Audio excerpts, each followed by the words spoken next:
이번 주는 이사야 40장부터 62장까지 읽어주시면 됩니다. 이제 40장부터 66장까지는 메시아를 통한 회복의 메시지가 기록됩니다. 40장부터 48장은 하나님의 구원을 노래합니다. 하나님의 절대 주권을 언급하며 하나님이 이스라엘을 바벨론에서 해방시키실 것을 예언합니다.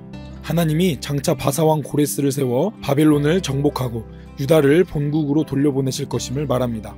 메시아를 통해 이스라엘이 구원받게 되리라는 예언입니다.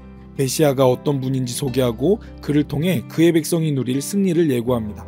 이스라엘을 선민으로 삼으셔서 구원하시는 하나님이 어떻게 그들을 구원해 주실지를 증거합니다.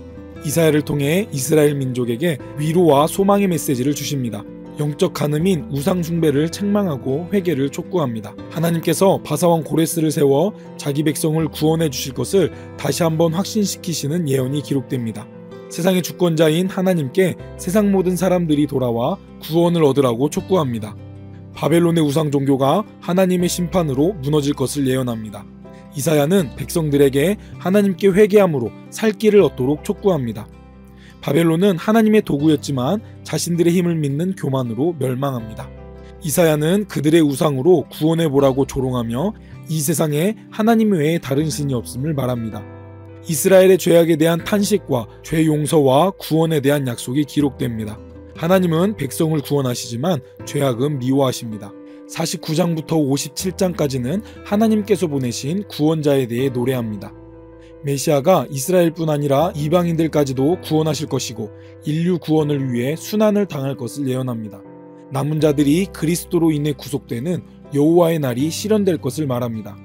이스라엘은 하나님과의 언약 관계를 저버렸고 포로로 잡힌 것도 그들의 죄 때문이라고 말합니다. 그리고 이스라엘의 회개를 촉구합니다.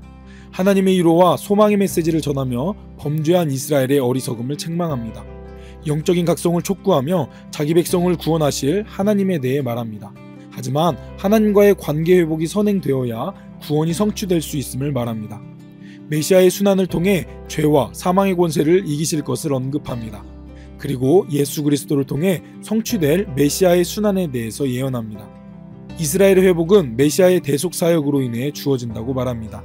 하나님은 죄인인 인간에게 영적 각성을 촉구하시면서 속히 하나님께 돌아오라고 말씀하십니다. 구원받을 자의 자격이 언급됩니다. 하나님의 구원은 이스라엘과 이방인에 관계없이 하나님의 초대에 응하고 하나님의 말씀에 순복하는 자들에게 주어집니다. 영적 간음인 우상 숭배를 향한 백성들의 타락상을 지적합니다. 하지만 책망을 겸허히 받아들여 회개하는 자들을 하나님이 용납하시고 회복시키신다고 말합니다. 58장부터 66장까지는 하나님의 구원을 받은 사람들에 대해 예언합니다. 하나님의 택한 백성들이 누릴 영광스러운 장래에 대한 예언입니다. 그러나 하나님과의 관계 회복이 선행되어야 함을 말합니다. 하나님이 원하시는 금식과 안식일 준수가 무엇인지 교훈합니다. 인간의 상호 관계에서 이스라엘이 저지른 죄악을 지적하며 회개를 촉구합니다. 이것이 인간을 구원하는 데 메시아의 대속 사역이 필요한 이유를 말합니다.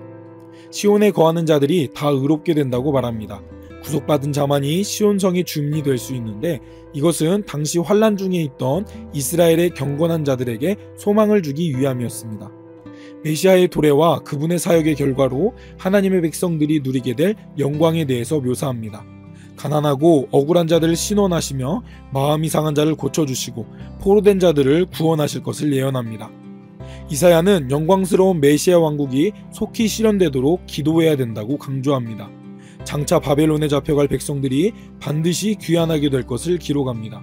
한 주간도 이사야의 예언대로 예수 그리스도를 보내주신 하나님의 은혜를 묵상하는 시간이 되시기 바랍니다.